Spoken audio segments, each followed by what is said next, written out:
The Journal's reporting. Joining us now, NBC News medical contributor, Dr. Vin Gupta. Dr. Gupta, what do you make of this? Mika, good morning.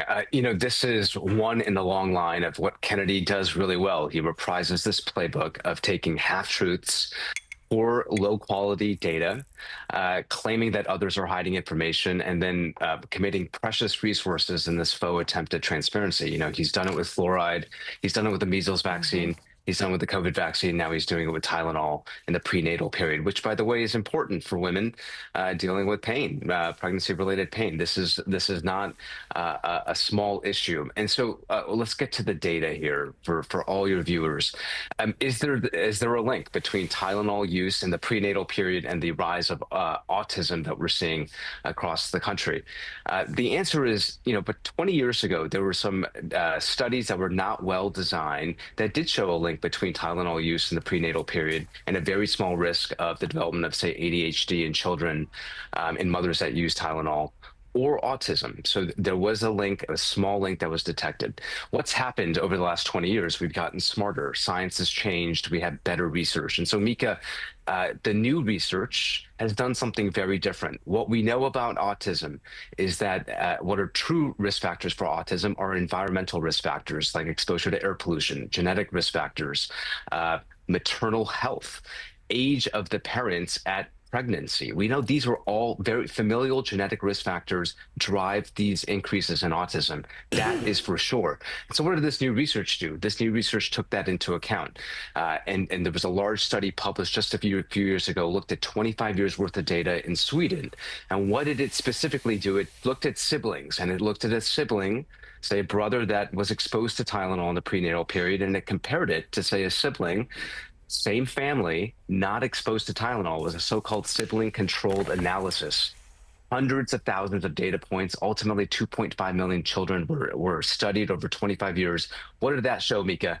No link between autism and prenatal exposure to Tylenol. So the best quality data shows no link. He's looking at poor data, and he's making a mountain out of a mole. Wow. Dr. Gupta, really important. We're so glad you said that. Also, we should note major medical societies, the FDA, long supported Tylenol use during pregnancy as needed. So with that in mind, please go big picture for us here. This seems to get another example of Secretary Kennedy pulling at faulty data or conspiracy theories, living on the edges of the internet to make significant decisions. We're seeing the real world implications at places like Florida, doing away with vaccine requirements. Just talk to us about how he is upending what has been, frankly, decades of established practices to keep people safe.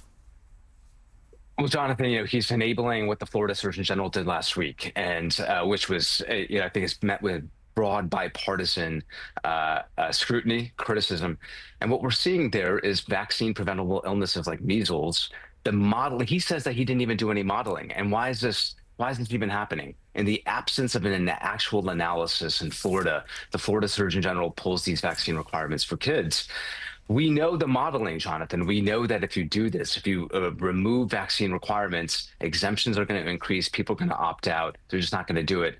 For every 10% decrease in measles vaccine uptake, we expect upwards of 11 million cases over, say, a 20-year period. So there's a clear impact to unvaccinated children, to vaccinated children, and to their families. And just to say, the Tylenol piece in the prenatal period, I say this as a husband to my wife who's gone through 2 pregnancies, used it as she needed it. Other women across the country, across the world, need pain medications to get through pregnancy and pregnancy-related pain. This is not a small issue, and he's trifling with it, just like he trifles with things like fluoride, which is really important to children's dental health and absenteeism in the school. So these are significant issues that he trifles with. He doesn't have qualified people around him. And as a result, he's enabling this type of policy decision. Chris, many of us have known Robert Kennedy Jr. for decades, but no one knows him as well as you do and the Kennedy family. He's always been a little different, but I mean, what's going on now? What's going on here? Well, Reverend, I was just thinking about what we saw in the news this morning, and that is the president tells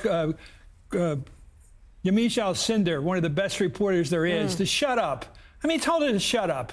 And then he lets RFK Jr. blab, Said, "Be blab, quiet." blab about stuff he doesn't have any idea about. And it shouldn't be out talking and telling people to beware of Tylenol. Who's he? The doctor that's just on shown they've had serious tests with lots of people and lots of patients to find out exactly if there is a connection. No connection. He doesn't care about that. So the president, I hold the president responsible for RFK Jr. The president's given him the job of HH secretary. That's the first crime. He pushed people like Tom Tillis and the senator from Louisiana.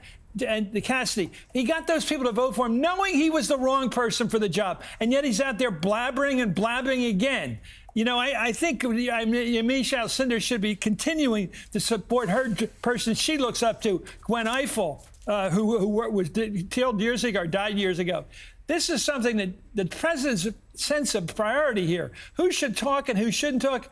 You know, Yamiche should be talking and RFK Jr. shouldn't be. And that's the president's fault. Chris Matthews, thank you very much for coming on this morning. And NBC News medical contributor Dr. Vin Gupta, thank you for your expertise this morning. And coming up on Morning Joe, we've got big news about Howard Stern. We'll tell you about the Sirius XM host next on Morning Joe.